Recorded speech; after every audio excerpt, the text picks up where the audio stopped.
In this video, we are going over how to deal with haters and bullies in life. That's coming up next.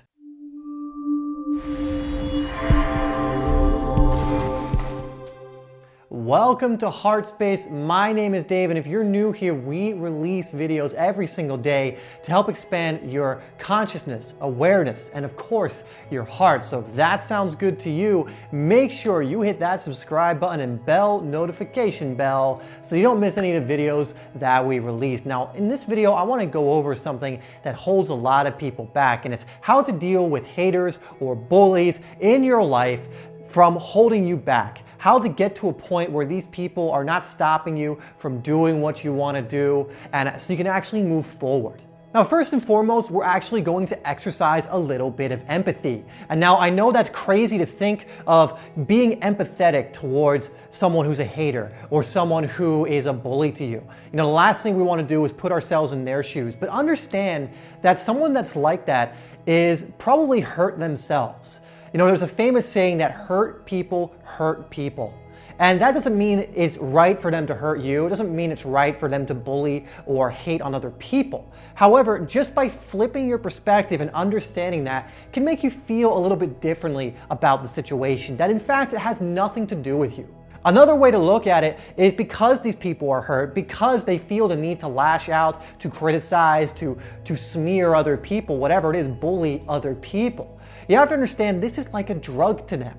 You know, being able to get a rise out of someone for a lot of bullies and haters is like a drug. It's like a fix because they're hurt on the inside, because they're going through their own stuff. They need some kind of validation that makes them feel better outside of them. And that might be to hate on someone else. That might be to even bully someone in various different ways. And it becomes like a drug that is a little pick-me-up to them.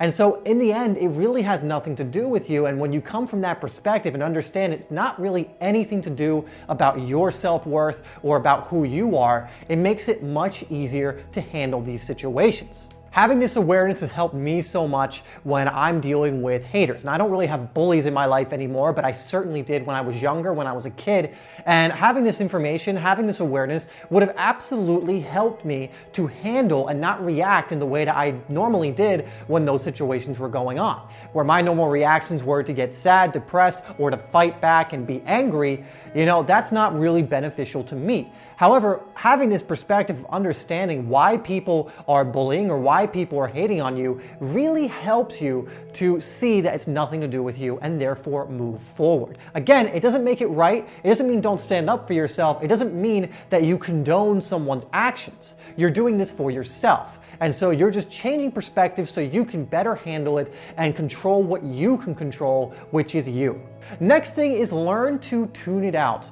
Don't give your attention to it. Like I said earlier, for people who do hate, who are bullies, things of that nature, they get their fix out of getting a rise out of people. You know, I used to answer a lot of the hate comments I would get on my other channel, Simply Soccer, and this never ended well. This never became, oh, they would then see things my way and go, oh, that makes a lot of sense. No, they would double down and try and continue to get a rise out of me. But when I started ignoring them, I noticed I was getting less and less comments from these people because I would see reoccurring people, you know, continually hating on the video. And then when I just kind of left them alone and didn't give it any attention, any energy, then they started to go away. And that's true because when you don't give your attention to something, it starts to shrink. You know, if a bully or someone who's hating on you isn't getting any reaction from you, then they don't get that rise. They don't get that little injection like that, like it's a drug, like I was talking about, that they were looking for, that they would normally get. So because they're not getting that, they're going to eventually go, you know, there's no point in doing this, and they would move on to someone else, or hopefully understand that what they're doing isn't something they should be doing anyway. The last thing is to practice forgiveness, because a lot of us hold on to our past, like when someone has been hating or bullying us from our past. Like I said, I have a history of being bullied when I was younger, but I don't really think about it now. But a lot of people allow their past of being bullied or victimized or being criticized or being hated on to affect them now, and it prevents them from doing certain things right now to create a better future for themselves. So one thing that's going to help you move beyond, you know, continually thinking about all the things people did to you, the bullying, the hate, whatever it was, is forgiveness. And this might sound like a difficult thing to do, but I can tell you nothing has impacted my life more that I can think of right now than forgiveness. Forgiving people in my past who maybe treated me unfairly. Forgiving people who perhaps bullied me, hated on me. Even forgiving people where it was a downright horrible thing. It doesn't mean I condone those actions, but by forgiving them, by forgiving the situation, I release that energy, I stop holding on to it to the point, again, I don't really think about it anymore. But if you hold on to it, you're gonna think about it over and over again, you're gonna get angry, you're gonna get depressed, you're gonna get upset when you think about it, and then who is that hurting? It's hurting you by continually bringing that energy up. But by forgiving it, you break up that energy you have attached to it, you break up the emotion you have attached to it, and it allows it to be released. Now, one of the best methods I found to do this is called the Ho'oponopono meditation. And I will leave a link down below to a guy named Aaron Dowdy, who I love. Subscribe to his channel. He's excellent.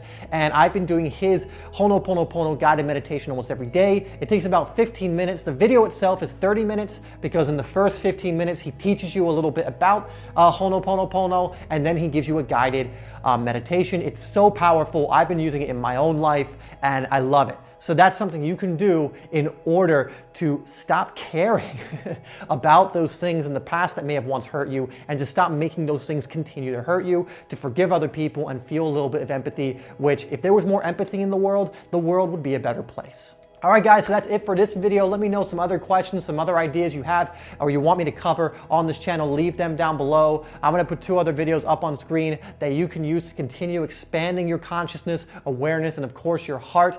Make sure you check out some of those videos. Subscribe if you haven't already, and I'll see you in the next video.